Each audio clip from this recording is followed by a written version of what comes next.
नमस्कार मंडळी, स्वागत आहे तुमचं मराठी एक्सप्रेस या आपल्या लोकप्रिय चॅनलमध्ये. विधवांचा पुनर्विवाह या विषयावरती बाई माणूस या चॅनलने केलेल्या मुलाखतींचा काही भाग आम्ही तुम्हाला आजच्या या व्हिडिओमधनं दाखवणार आहोत. आणि एक बदल, सामाजिक बदल जो घडतो आहे त्याबद्दल काही विश्लेषण देखील तुमच्यासमोर मांडणार आहोत. तर चला सुरुवात करूयात. बघूयात पुनर्विवाह, विधवांचा पुनर्विवाह या संदर्भात बाई माणूस यांनी काही महिलांच्या आणि काही मुलींच्या प्रतिक्रिया संकलित केल्या. तर मंडळी, अशीच एक गोष्ट बुलढाणा जिल्ह्यामधल्या बिरसिंगपूर गावात राहणाऱ्या मनीषा मुळे यांची देखील आहे. 2015 साली त्यांचं लग्न झालं, पण 2021मध्ये त्यांच्या पतीने आत्महत्या केली आणि अचानक त्यांच्या खांद्यावर 3 लहान मुलांची जबाबदारी आली. पुढे आयुष्य कसं जगायचं हा मोठा प्रश्न त्यांच्यासमोर उभा राहिला. अशावेळी मानस फाउंडेशनच्या माध्यमातून त्यांना पुन्हा संसार उभारण्याची संधी मिळाली आणि आज ते नव्या आयुष्याची सुरुवात करतात आणि आपल्या मुलांच्या सोबत समाधानाने जगतात.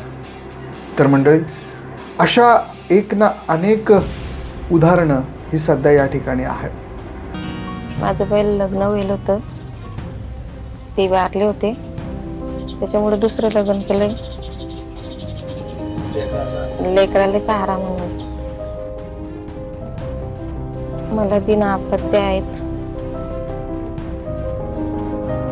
त्यांच्या संगोपनासाठी मी लग्नाचा विचार केला.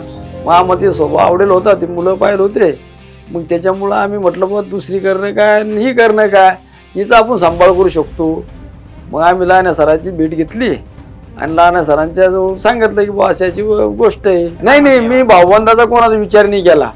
मला म्हटलं काही भाऊबंदा नाही का बा, तुम्ही आपल्याकडे पहिला कोराचे पहिले लग्न करणे सोयरे म्हणत होते, पण आम्ही ते काही विचार केला नाही. फक्त मी म्हटलं आपल्याला मुलगी चांगली वाटते आणि मुलगी आपल्याला करणं समजा, जर तिनं जर केलं तर मग ते सरांनी बसून ते सर्व लग्न लावून दिलं. आणि त्या मुलीचा आम्हाला म्हणजे लेकीसारखा जीव लावती. आम्ही तिने मुलीसारखा सांभाळतो. मा दुधात धंदा आहे, पोरगा दूध आणतो, ती शेण पाणी करते, चारा पाणी करते. आम्हाला नवरा बायको ते मुलीसारखा जीव लावतो. माझ्या पहिल्या वडिलांचं नाव हरिदास खंडारे आहे आणि त्यांचं निधन 22 नोव्हेंबर 2018 मध्ये झालं. आम्ही 7 वर्ष, म्हणजे मी जेव्हा 15 वर्षाची होते तेव्हा त्यांचं निधन झालं. त्यानंतर मी थोडे दिवस मामाकडे राहिले, थोडे दिवस मावशीकडे राहिले, पण मला असं वाटलं की नाही होत पुढं, म्हणजे नाही जमणार आमचं. माझ्या आईला आधाराची गरज आहे सध्या. मी पण आता 19-20 वर्षाचे झाले होते, माझं पण लग्नाचं वय होतं. मग मला असं वाटलं की माझ्या सासरचे का बरं, म्हणजे कसे निघतील काय निघतील, असं माझी आई कशी ॲडजस्ट करेन त्यांच्यामध्ये. त्यासाठी मीच असा निर्णय केला की बा, एक नवरा बायकोच असतात की ते शेवटपर्यंत सोबत राहतात, म्हणजे त्यांचंच नातं शेवटपर्यंत टिकतं असं. म्हणून मी असा निर्णय घेतला की बा, मम्मीला पण पतीची गरज आहे आणि मला पण बाबाची गरज आहे असं. म्हणून मी पहिले स्वतःच्या मनाला तयार केलं. मग मावशी आम्ही दोघीजणी बोललो. मम्मीची तर काही इच्छा नव्हती लग्न करायची, पण आम्ही स्वतः म्हणजे समजून सांगितलं की समोरची कंडिशन अशी आहे तशी आहे, त्यामुळं मग मम्मीलाही तयार केलं. स्त्रीचं आयुष्य थांबतं असा समज आजही समाजात अनेक ठिकाणी आहे. कुंकू पुसायचं, मंगळसूत्र काढायचं आणि आयुष्य जणू थांबवून टाकायचं. पण काही कुटुंबियांनी ही चौकट मोडून एक वेगळी वाट निवडली आहे. या बदलाचं एक उदाहरण म्हणजे पूजा खंडारे. लहान वयात वडिलांचं निधन झाल्यानंतर त्यांच्या आयुष्यात अनेक अडचणी आल्या. पुढे आईचं आयुष्य कसं होणार हा प्रश्न त्यांच्या मनात होता आणि म्हणून त्यांनी हा धाडसी निर्णय घेतला. आपल्या आईला पुन्हा संसार करायला लावला.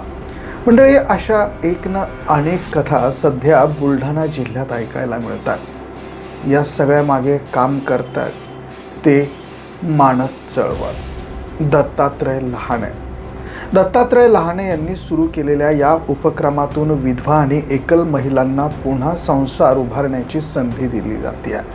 समाजाच्या चौकटी मोडत अनेक कुटुंबियांनी हा निर्णय स्वीकारलेला आहे आणि या प्रश्नाची व्याप्ती किती मोठी आहे हे या परिस्थितीतून आता स्पष्ट व्हायला लागलेलं आहे. मंडळी, प्रत्येक जिल्ह्यामध्ये असे कित्येक जण आहेत किंवा कित्येक मंडळी आहेत ज्यांना साधारणतः 80 ते 85 हजार या एकल महिला आहेत आणि ही चळवळ सुरू केल्यापासनं हा विचार या ठिकाणी उभा राहिला की या महिला कशा राहत असतील, यांनी कसं जीवन जगायचं.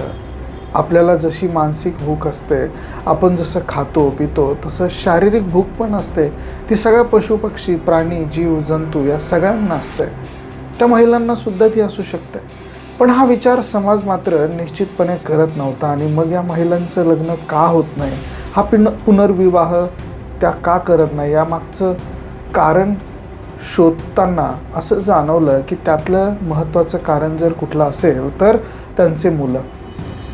मी गेल्यानंतर माझं जर लग्न झालं तर माझ्या मुलांचं काय होईल, त्यांना कोण जीव लावेल, त्यांना कोण अवकरेल. आणि आईचा जीव जो असतो तो मुलांमध्ये प्रचंड असतो. आणि म्हणून मुलांचा त्या सगळ्या लहान मुलांसाठी त्या आयुष्यभर सुखाचा त्याग करताना दिसतात असं ते म्हणतात. 22 वर्षाच्या मुलीपासून तर 55 वर्षाच्या माणसापर्यंत मुलीपर्यंत असे सगळे विवाह त्यामध्ये झाले. आणि त्यांचं एक भव्य मिरवणूक त्यांची काढली. ती मिरवणूक काढण्यामागचा उद्देश आमचा असा आहे की या पुनर्विवाहाला सुद्धा एक चांगली सामाजिक प्रतिष्ठा मिळाली पाहिजे. लोकांनी त्याला चांगलं म्हटलं पाहिजे. नाही तर आपण काय करतो आतापर्यंत कसे होते, पुनर्विवाह म्हटलं की 2 गळ्यात माळी टाकल्या आणि कुठेतरी झाडाखाली कुठेतरी मंदिरात केलं की झालं, असं होतं. तसं नाही, की अगदी जसे नवीन लग्न होतात त्या नवीन लग्नाप्रमाणे आम्ही त्यांचे सगळे हे केलं. आणि आम्हाला सांगायला आनंद वाटतो की आमचे झालेले 5 सामूहिक पुनर्विवाह सोहळे आणि इतर सगळे हे झालेल्या या सगळ्या मिळून आतापर्यंत 118 लग्न आमचे त्या याच्यात झालेत. उद्या सुद्धा एक लग्न लागतंय. म्हणजे अत्यंत चांगला प्रतिसाद या ठिकाणी असा मिळतोय. मुलं पण येत आहेत. आता यावर्षी पण आम्ही एक सामूहिक पुनर्विवाह सोहळा ठेवणार आहे. यामध्ये जवळपास 30-35 जोडपे असे आहेत की ज्यांचे आंतरजातीय विवाह आहेत. काही 4 जोडपे असे आहेत की त्यांचे अपंग आहेत, त्या अपंगातलं हे केलेलं आहे. आणि जवळपास अर्ध्या महिलांना लेकरं आहेत आणि बाकीच्यांना समजा नाही आहेत. तर अशा पद्धतीने आणि मॅक्झिमम मुलं जे आहेत ते मुलं जे मॅक्झिमम आहेत त्यांचे लग्न न झालेले मॅक्झिमम मुलं आहेत. त्याच्या महाराष्ट्रामध्ये एकल महिलांचा प्रश्न मोठ्या प्रमाणात आहे. पतीच्या मृत्यूनंतर अनेक महिलांवरती घराची जबाबदारी येते. अशा महिलांची संख्या राज्यात लाखोंच्या मध्ये आहे. त्यामुळे राज्य सरकारनेही एकल महिलांसाठी स्वतंत्र धोरण आणण्याची घोषणा केली आहे. पण सरकारी योजनांबरोबरच समाजातूनही काही सकारात्मक प्रयत्न होताना दिसतात. बुलढाणा जिल्ह्यात मानस चळवळीच्या माध्यमातून असे सामूहिक विवाह सोहळे आयोजित केले गेले आहेत. तर मंडळी, बुलढाण्याला सामूहिक पुनर्विवाह सोहळा हा त्यांनी ठेवलेला होता. आणि अशा पद्धतीने त्या ठिकाणी 10 विवाह त्यांनी त्या ठिकाणी लावून दिले होते. त्यामध्ये 22 वर्षाच्या मुलीपासून ते 55 वर्षाच्या पुरुषापर्यंत, मुलींपर्यंत, महिलांपर्यंत अशी सगळी विवाह त्यामध्ये झाले. आणि त्यांचं एक भव्य अशी मिरवणूक त्या ठिकाणी काढण्यात आली. ती मिरवणूक काढण्याचा त्यांचा उद्देश असा होता की या पुनर्विवाह चळवळीला सुद्धा एक चांगली सामाजिक प्रतिष्ठा मिळाली पाहिजे. लोकांनी त्याला चांगलं म्हटलं पाहिजे. नाहीतर आपण काय करतो, आतापर्यंत कसं होत होतं की पुनर्विवाह म्हटलं की 2 गळ्यात माळी टाकल्या आणि कुठेतरी झाडाखाली कुठेतरी मंदिरात लग्न लावून दिलं आणि झालं. पण तसं नाही. अगदी नवीन लग्न जशी होतात तशी लग्न त्यांनी या ठिकाणी लावून दिल्याचं त्यांनी आपल्याला सांगितलेलं आहे. ते म्हणतात की सामूहिक पुनर्विवाह सोहळे आणि इतर सगळे झालेल्या या सोहळ्यांपासून आतापर्यंत 100 ते 118 लग्न या ठिकाणी लावण्यात आलेली आहेत. आणि नक्कीच एक चांगला प्रतिसाद या ठिकाणी त्यांना मिळतो आहे. मुलं पण येत आहेत. आता यावर्षी सामूहिक पुनर्विवाह सोहळा ते ठेवणार असल्याचं या ठिकाणी सांगतात. यामध्ये जवळपास 30 ते 35 जोडपे असे आहेत की जे आंतरजातीय विवाहित आहेत. काही 4 जोडपे असे आहेत की त्यांचे अपंग ते आहेत. त्यांचं अपंगत्व हे असूनसुद्धा जवळपास अर्ध्या महिलांना मुलं आहेत. अन्य काहींच्या महिलांना मुलं नाही आहेत. तर अशा पद्धतीनं मॅक्झिमम मुलं जी आहेत ती त्यांचं लग्न न झालेली ही मुलं आहेत. त्याच्यामुळे आज या चळवळीमध्ये अनेक महिलांच्या आयुष्यात आमूलाग्र बदल होताना दिसतो आहे असं ते या ठिकाणी सांगतात.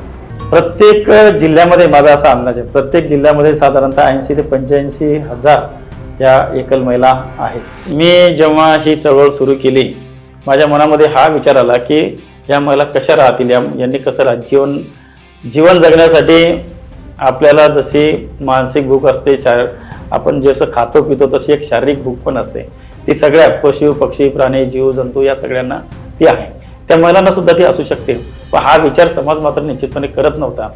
आणि मग या महिलांचे लग्न का होत नाही, ह्या पुनर्विवाह का करत नाही, याच्या मागचं कारणाचा शोध घेता घेता आम्हाला असं जाणवलं की त्यातलं महत्त्वाचं कारण जर कोणतं असेल तर त्यांची मुलं आहे. की मी गेल्यानंतर माझं जर लग्न झालं तर माझ्या मुलाचं काय होईल, त्याला कोण जीव लावेल, त्याला कोण करेल. आणि आईचा जीव जो आहे तो मुलांमध्ये खूप असतो आणि म्हणून मुलांसाठी त्या आयुष्यभर तशाच राहतात. मुलांसाठी ते आपल्या सगळ्या सुखाचा त्याग करतात, हे आमच्या लक्षात आलं. आणि म्हणून मग आम्ही समाजामध्ये एक प्रथा रूढ करण्याचं ठरवलं की आम्हाला त्या महिलेचं लग्न लावून द्यायचं नाही, तर तिच्या मुलाला बाप मिळून द्यायचा आहे. मंडळी, काही गावांमध्ये विधवा महिलांनी पुन्हा कुंकू लावायला सुरुवात केली आहे आणि समाजातही त्या बदलाबद्दल चर्चा सुरू झाली आहे. बुलढाण्यात सुरू झालेली ही मानस चळवळ केवळ पुनर्विवाहाचा उपक्रम नाही, तर समाजातील जुन्या विचारांना दिलेलं एक शांतपणे ठाम असं उत्तर आहे. बाई माणूस यांनी हा व्हिडिओ आपल्यापर्यंत पोहोचवला आहे. विठ्ठल साबळे यांच्या माध्यमातून आम्ही तुम्हाला काही व्हिडिओज दाखवल्या.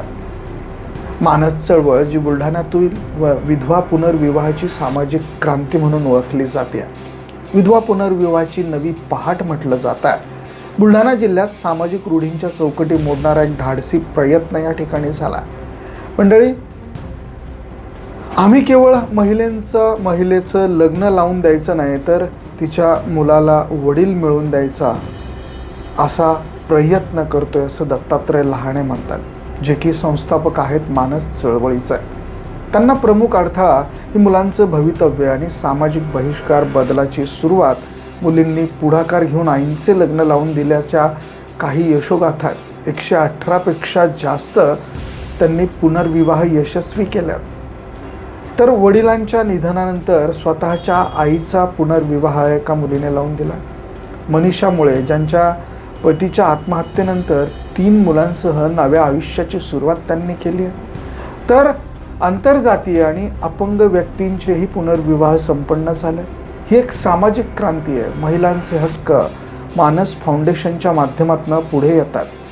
तर बाई माणूस यांच्या सौजन्याने हे व्हिडिओज आम्ही तुमच्यापर्यंत पोहोचवले आहेत. मंडळी, बुलढाणा जिल्ह्यात मानस चळवळीच्या माध्यमातून विधवा आणि एकल महिलांच्या आयुष्यात सकारात्मक बदल हे घडवले जातात.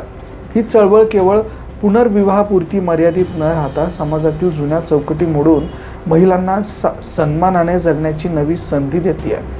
पतीच्या निधनानंतर थांबलेले आयुष्य पुन्हा सुरू करण्यासाठी ही चळवळ एक भक्कम आधार ठरते. तर वैयक्तिक पुढार आणि कौटुंबिक बदल यामुळे घडताना दिसतोय. बुलढाणा जिल्ह्यातील अनेक कुटुंबियांनी समाजाच्या जुन्या प्रथांना छेद देत नवी वाट निवडलेली आहे. आणि एक याचं उत्तम उदाहरण म्हणजे पूजा खंडारे, जिने आपल्या वडिलांच्या निधनानंतर आईच्या भविष्याचा विचार करून पुनर्विवाहासाठी तिला तयार केला. पती पत्नीचं नातं हे शेवटपर्यंत सोबत राहण्यासाठी असतं. या विचारातून तिने हा धाडसी निर्णय घेतला.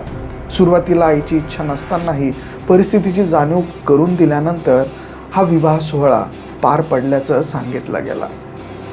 तर या चळवळीचा सामाजिक प्रभाव मोठ्या प्रमाणात 118 पेक्षा जास्त पुनर्विवाह त्यांनी यशस्वी केल्यात. 80 ते 85 हजार एकल महिला आहेत की ज्या या जिल्ह्यात किंवा इतर जिल्ह्यात वास्तव्याला आहेत. मानस चळवळीची व्याप्ती आणि तत्त्वज्ञान हे सांगतं की दत्तात्रय लहाणे यांनी सुरू केलेली मानस चळवळ विधवा आणि एकल महिलांना पुन्हा संसार उभारण्याची संधी देते. या चळवळीचा मुख्य उद्देश केवळ महिलेचं लग्न लावून देणं हा नसून तिच्या मुलांना वडील मिळवून देणं हा देखील आहे. अनेक महिला आपल्या मुलांच्या भविष्यासाठी स्वतःच्या सुखाचा त्याग करतात. हीच बाब लक्षात घेऊन मुलांच्या संगोपनाची जबाबदारी घेणाऱ्या जोडीदाराला या ठिकाणी प्राधान्य दिलं जात आहे. संघर्षातून सावरलेली कुटुंब. मनीषा मुळे यांची कथा या बदलाचं जिवंत असं उदाहरण आपल्यासमोर मांडतात। पतीच्या आत्महत्यानंतर 3 मुलांची जबाबदारी खांद्यावर असताना मानस फाउंडेशनने त्यांना मदतीचा हात दिला। आज त्या नव्या कुटुंबात समाधानाने जगतात, जिथे त्यांना मुलीसारखी वागणूक मिळते। अशा यशोगाथांमुळे समाजाचा या विषयाकडे बघण्याचा दृष्टिकोन हा निश्चितच बदलतो आहे। मानस चळवळीचे वैशिष्ट्य काय काय ते देखील आपण समजून घेण्याचा प्रयत्न करूयात। सर्व समावेशकता मंडळी, आंतरजातीय आणि अपंग व्यक्तींचे विवाह झालेले आहेत। सामाजिक प्रतिष्ठा, भव्य मिरवणुकीसह सामूहिक विवाह सोहळे पार पाडले जातात। मानसिक आधार, शारीरिक आणि मानसिक गरजांचा सन्मान केला जातोय। सामूहिक विवाह आणि सरकारी धोरणं, महाराष्ट्रात एकल महिलांची संख्या लाखोंच्या मध्ये असल्याचं राज्य सरकारने देखील मान्य केलं आहे आणि त्यांच्यासाठी स्वतंत्र असं धोरण देखील जाहीर केलं आहे। मानस चळवळीने आतापर्यंत अनेक सामूहिक विवाह सोहळे आयोजित केल्यात, ज्यात 22 वर्षापासून ते 55 वर्षापर्यंतच्या व्यक्तींचा समावेश असल्याचं सांगितलं जातं। या सोहळ्यांना सामाजिक प्रतिष्ठा मिळवून देण्यासाठी ते अत्यंत थाटामाटात हे सगळे सोहळे पार पाडतात। तर एकल महिलांचं प्रमाण हे मोठ्या प्रमाणात असल्याचं देखील या ठिकाणी लक्षात आलं आणि त्यासाठी हा सगळा उपक्रम आयोजित करण्यात आला। मंडळी, याबद्दल तुमचं मत काय, तुम्हाला काय वाटतं? प्रतिक्रियेमध्ये अवश्य नोंद करा। व्हिडिओ तुम्हाला आवडला असेल तर शेअर जरूर करा। या व्हिडिओचे सौजन्य बाई माणूस या चॅनलचे आहेत। धन्यवाद।